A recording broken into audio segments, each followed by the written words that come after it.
अस्सलामुअलैकुम दोस्तों, मैं हूं आज़म और आज के इस वीडियो में मैं आप लोगों के साथ एक ऐसी ट्रिक शेयर करने जा रहा हूं जिससे आप अपने पीसी को क्लीन रख सकते हैं ताकि आपका विंडो करप्ट ना हो।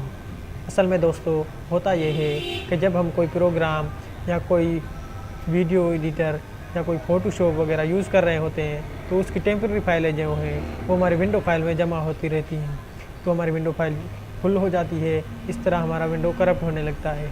तो दोस्तों आज मैं आप लोगों को ये बताऊंगा कि किस तरह अपनी टेम्प्रेरी फाइलें ख़त्म की जाएं ताकि हमारा विंडो जो है वो करप्ट ना हो। तो चलो दोस्तों शुरू करते हैं। सबसे पहले अपने कीबोर्ड से Ctrl+R प्रेस करेंगे। उसके बाद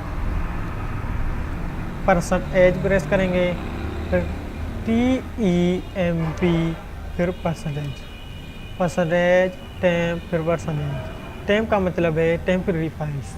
तो दोस्तों ओके करते हैं। तो दोस्तों मैं तो ये स्टेप करता रहता हूँ, इस वजह से मेरे पास कम है। अगर आप लोग करेंगे तो आपके पास ज़्यादा होंगी। मैंने जब पहली बार किया था तो मेरे पास 4 GB की फाइलें पड़ी थी। तो दोस्तों इसको डिलीट कर देंगे। ये दोस्तों कुछ फाइलें जो हैं यूज़ हो रही हैं, इस वजह से डिलीट नहीं हो रही, इसको स्किप कर देंगे।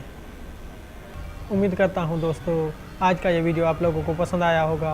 अगर वीडियो आप लोगों को अच्छा लगा तो लाइक करें, शेयर करें और हमारे चैनल को ज़रूर सब्सक्राइब करें। अगले वीडियो तक दे अपने दोस्त को इजाज़त। अल्लाह निगहबान।